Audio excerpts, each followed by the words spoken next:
It is a privilege to stand up here and to listen this morning to the speaker talk about the history of MacArthur. It is also ironic that our guest speaker is from Australia and our club leadership is in Australia. They met in the air, I guess, but there is a meeting in Australia, so we are sharing Mary McCormick and our new president with them. And also, I'd like to bring special attention to a former speaker of ours a couple times, and he had a chance to visit with Mr. Black. Stuart Briscoe was a young boy in England during World War II, watched the bombing, heard the bombing, took to the shelters. In Australia, Mr. Black was doing the same thing as Australia was being bombed. And so I think it's appropriate that East meets West, and it was truly a world war.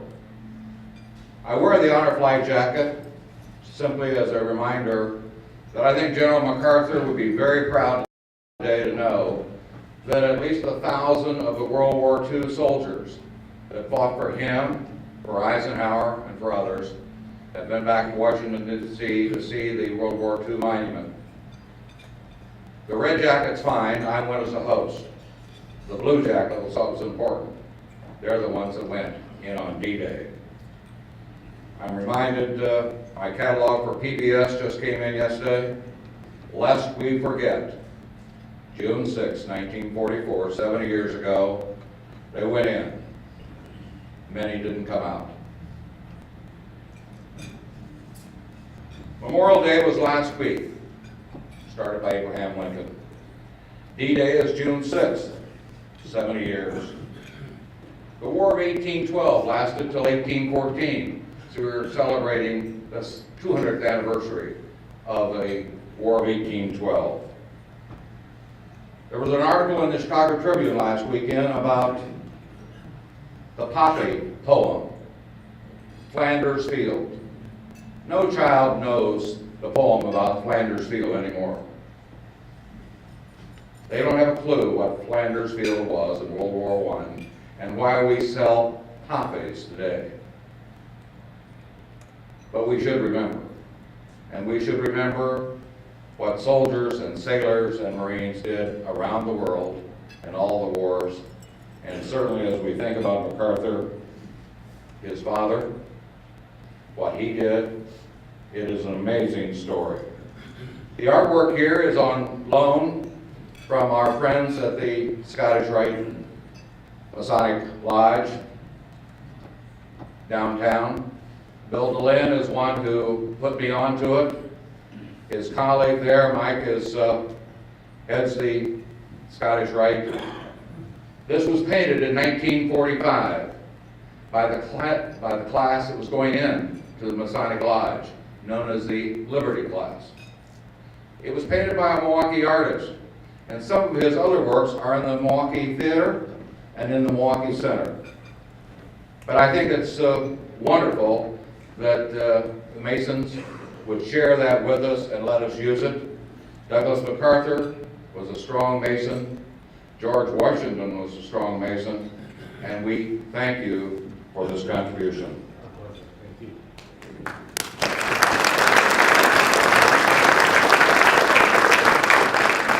In the early years of Douglas MacArthur, he was raised in Milwaukee, had a childhood friend with the name of Billy Mitchell. They played in Milwaukee. I wonder what they talked about. Billy Mitchell went on, Medal of Honor recipient, Douglas MacArthur, and his father, Medal of Honor recipients. Air Power, Billy Mitchell, Mitchell Field, Douglas MacArthur. We're here today to greet and listen to one of our friends from Australia, a renowned expert on MacArthur, the era, and he's known as a professor, and he's told me about his professorial days, historian, author, and a radio TV commentator. General MacArthur said, "I shall return." Mr. Black, we hope that you return often to Milwaukee. Please come and share. Thank you very much indeed for those very generous introductions. This is quite a special day for me. It's been coming for more than 12 months. I've been corresponding with Chas Mackay about coming here. And I'm coming here not because I'm an expert about General MacArthur, but because I do know a great deal about John Curtin, who was the Australian Prime Minister. I unfortunately not well organised enough to get photographs you can all look at, but I have in front of me a photograph which was taken by a friend of mine. And these photographs show a memorial to John Curtin in the suburb of Cottesloe, which is very close to the beach, a lovely suburb, very prestigious to live in now. But that's where the family home of John Curtin was, and still is. It's now owned by the National Trust. It's in permanent security for the rest of the time. And they erected, near there, they erected a statue. And at the bottom of the statue, they had an obelisk. And right at the bottom, there's a plaque. The Right Honourable John Curtin, Prime Minister of Australia, 1941 to 1945. Underneath it, it's a quotation that is used. "The man I called the heart and soul of Australia, John Curtin." That quotation comes from General Douglas MacArthur.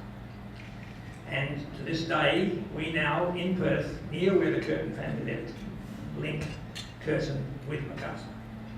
And that is what I'm here this week to talk to you about. MacArthur had a long, fascinating, undoubtedly controversial career, which we heard some excellent resumes this morning. But between middle of March 1942 and September 1944, he was in Australia. This was where his base was. His headquarters was first of all in Melbourne, in the southern part of Australia, and then, as the situation improved, in Brisbane, in the northern part of Australia. And that's where his military headquarters was, and for that 2.5 years, he was in Australia almost all the time. Then, in September 1944, as the situation improved, his base was moved to Hollandia, on the northern coast of Papua New Guinea, and from that time on, of course, he proceeded to return to the Philippines, and history was made. Now, that 2.5 years is a very short period of time. But one Australian historian has said, and I quote this, that no person who spent such a short period of time, 2.5 years, has had such enormous influence on Australian history than General Douglas MacArthur. They were a very special 2.5 years.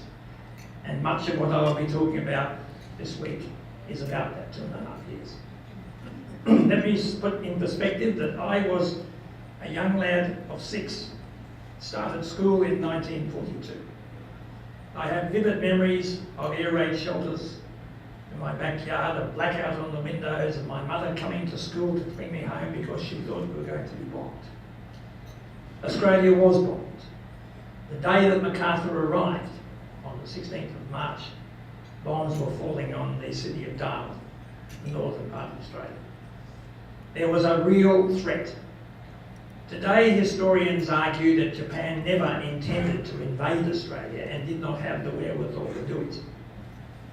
But when you don't know those things at the time, and we know that they got within 25 miles of Port Moresby in New Guinea, which is just across the water from the north coast of Australia, we were petrified. We were desperate. And this really began with Pearl Harbor.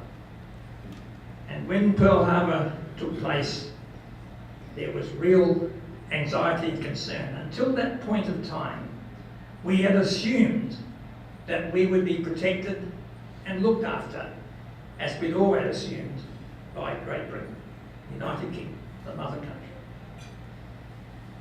We were first settled by the British in 1788, immediately after the American War of Independence.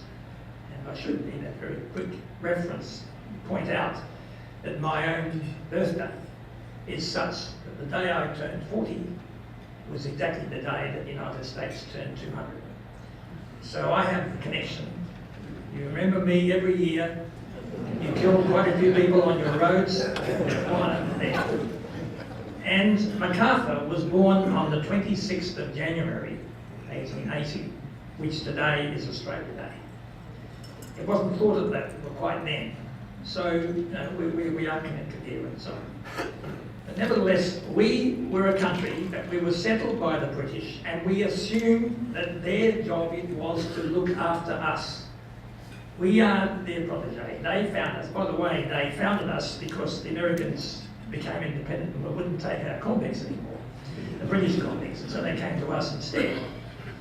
But we assumed that Britain would look after us. We always did. And in turn, when they needed help, we would be there. We were there in the Sudan in the 1880s. We were there in the Boer War in the 1890s. In 1914, we said, we will defend Britain to the last man and the last shilling.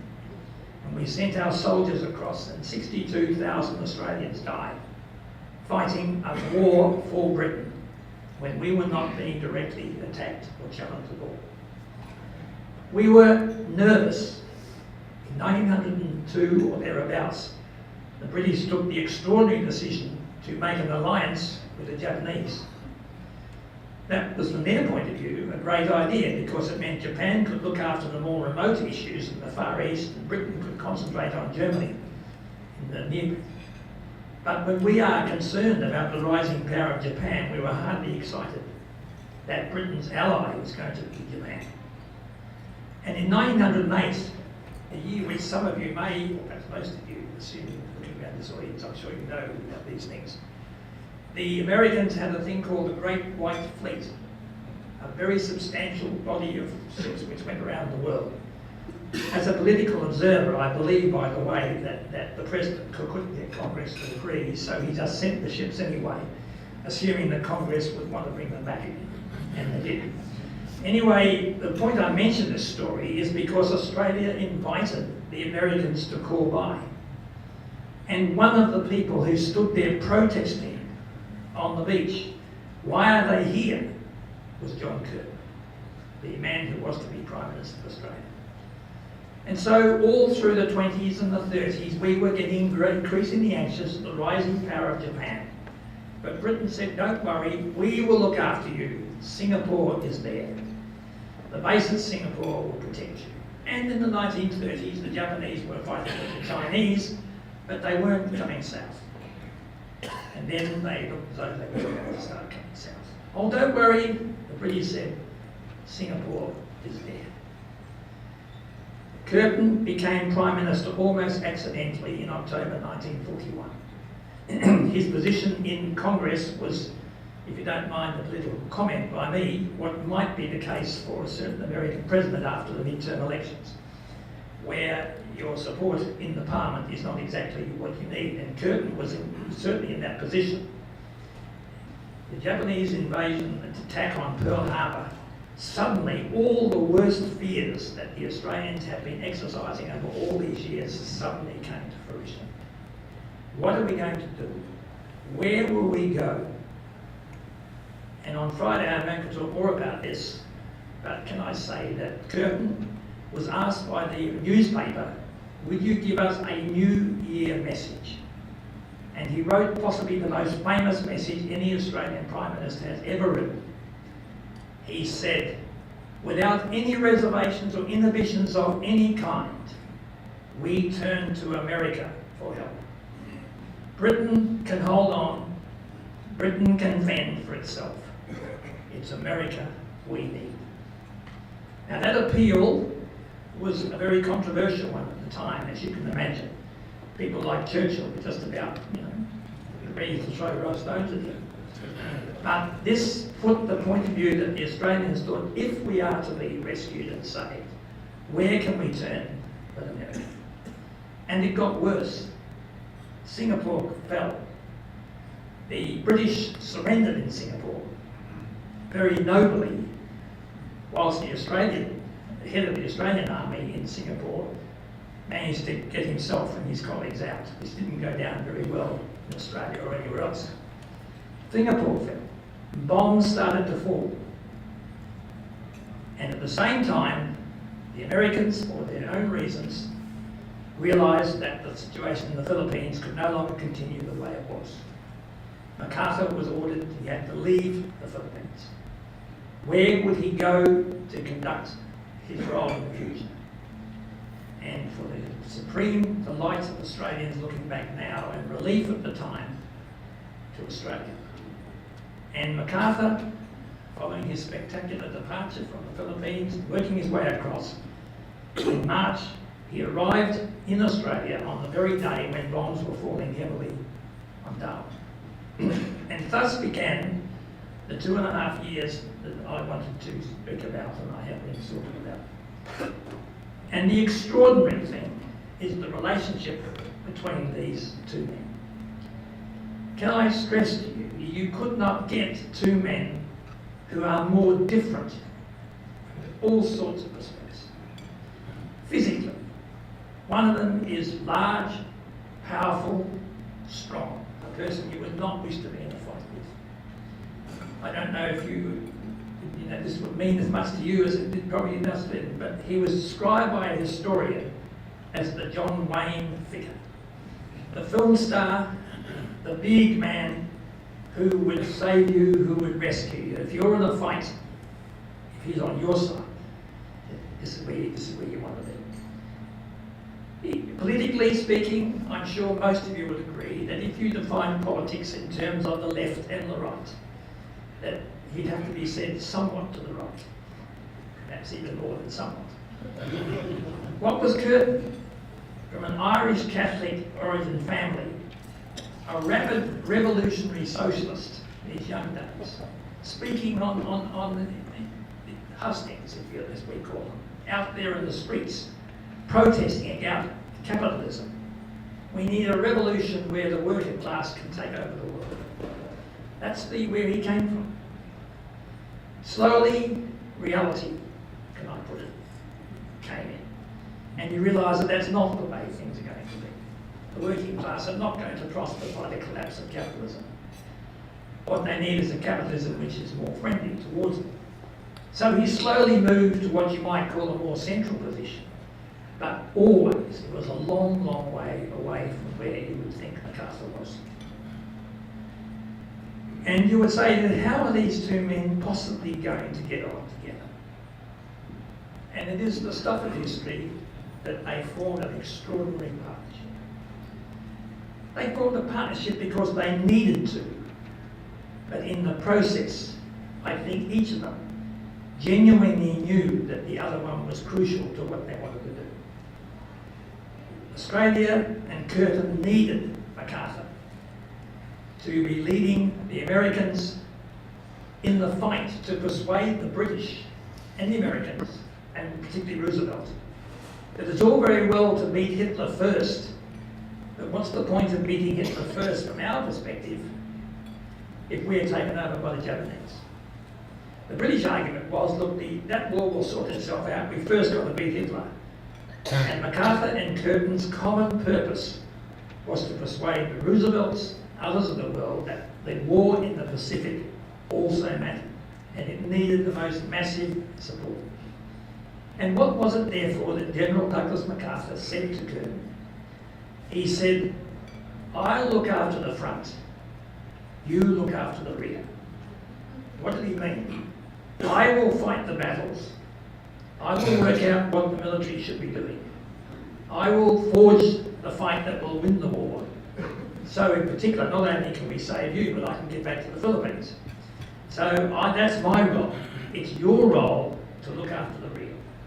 You look after the politics, you make sure that the Australian people accept what's going on, and it's your job to help me persuade Roosevelt and the others that we need as many troops and support as we can possibly get. And that's the basis on which they work together. Now, historians analysing this issue say that Australia made a massive surrender of sovereignty. That we let another country, a general from another country, control what our armed forces were doing. MacArthur was a supreme commander in the South Pacific. He was not totally commander of the sea, but he was certainly the commander of the military forces. And Curtin and the Australians accepted that the supreme ultimate decisions would be made by MacArthur at the top. Curtin insisted that there be an Australian input into what happens with their own soldiers.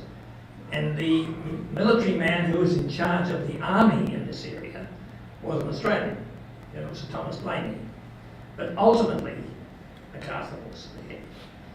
They surrendered to another country the right, in many ways, to decide what the war strategy should be, leaving only to the Australians a certain degree of control of where their particular forces were. Now this is a massive, if you like, lowering of status. And one of the questions which historians have argued since is whether it was necessary and how it was accepted by the Australian people.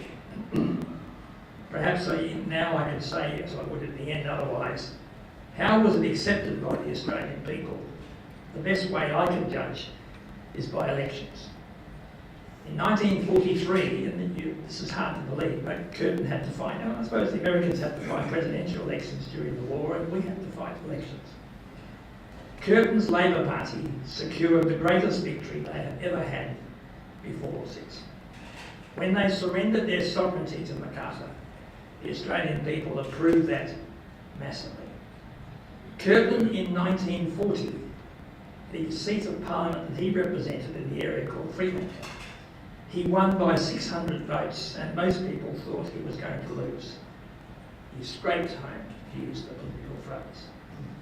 In 1943, he won the same seat by 23,000 votes, from 600 to 23,000.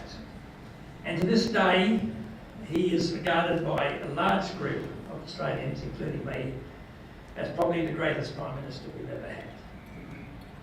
A man who, for much of his life, had all sorts of problems with alcohol, all sorts of problems. He was one of these people who worried himself to death about things. Whenever the soldiers were in risk, he couldn't sleep. He smoked incessantly. And inevitably, the consequence of this was that, like Roosevelt, in the end, what he was doing took his life. I spoke to his daughter at some length, and she said, we always knew Dad was home. We could smell the smoke everywhere.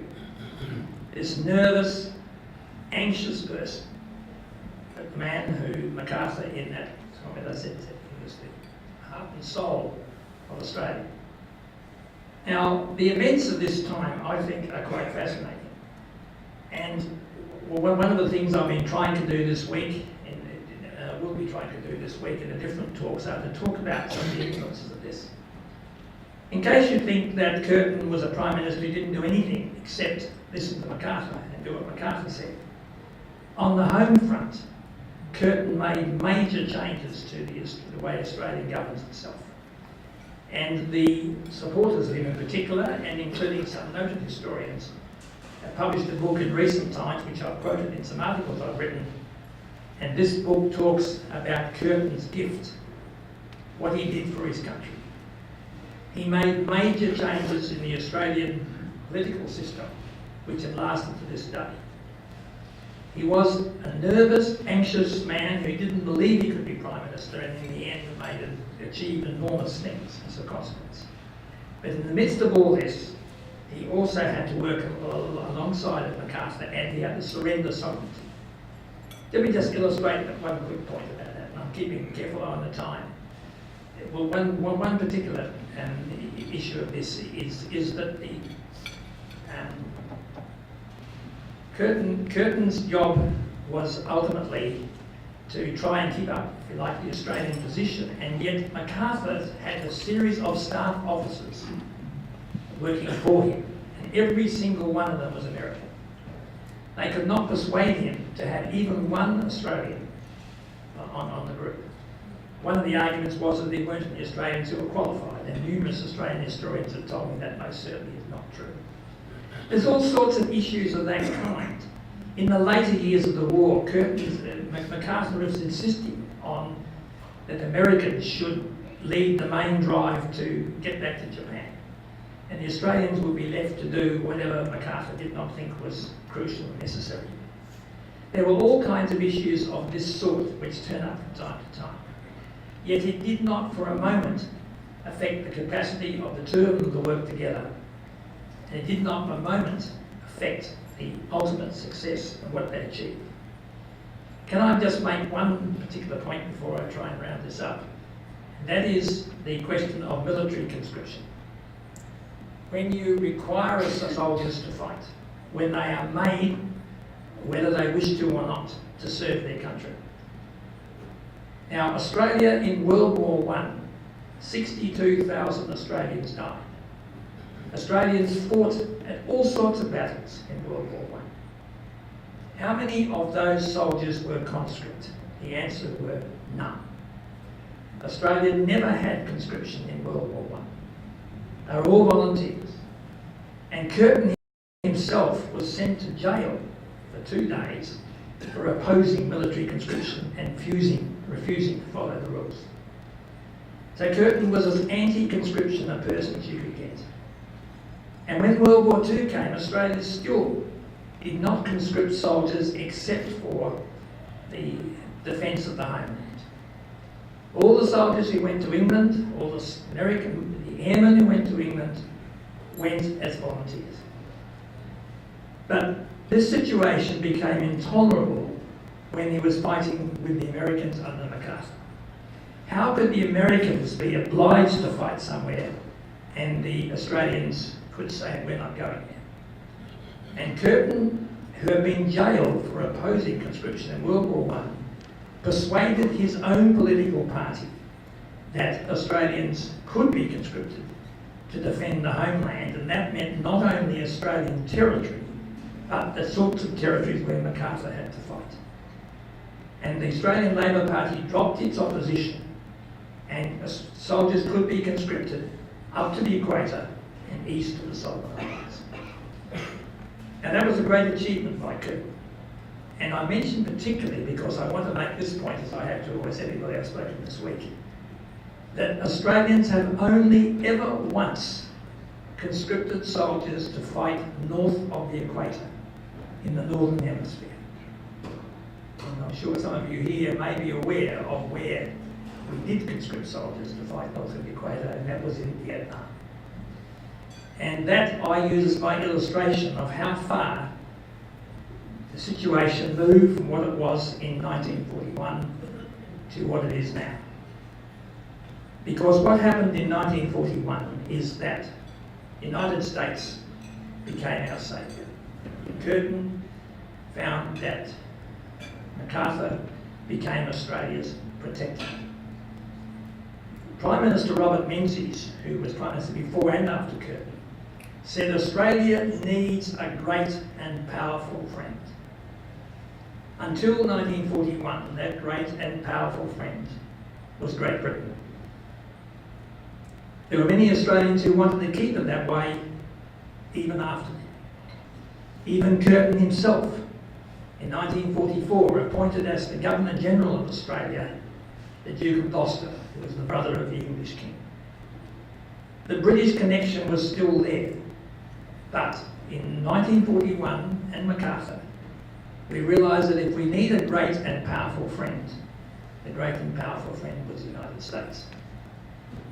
And in 1951, Australia entered into a new treaty called the ANZUS Treaty, in which our partners were New Zealand and the United States, and not Britain. And just before that time, we entered a war for the first time ever, which was not England's war. And that, of course, was the Korean War. So that the consequence of the Curtin-MacArthur partnership was not only what happened in World War II, but it's where Australia is today. We see ultimately our great and powerful friend is the United States. There are some in Australia who consider this as being, giving up too much sovereignty. So can I simply make the point that from my perspective, the period from 1941 to 1943 means that MacArthur was almost certainly the most important non-Australian ever to spend that 2.5 years in Australia and become crucial to Australian history. And whenever I think now of where we are, and can I add to this, of course, Japan. In the last 50 to 60 years, Japan has been, until very recently, the most important trading partner that we have. When did Japan come onto our side? In the period of the early 50s. What happened in Japan between the 45 and then? I believe that MacArthur was the administrator of Japan. So he helped us save the country from the Japanese, but he also helped to deliver the Japanese connection to us. And when I returned to Australia after this visit, one of my first jobs there is to continue the regular work I do with the Japanese consulate in Perth on various issues of this kind. So can I say that the period from March 1941 to September 1944 is a massively important period in Australian history, and that one man who dominates everything else alongside of our man is General Douglas MacArthur. And that's the message I would like to leave with you. Thank you.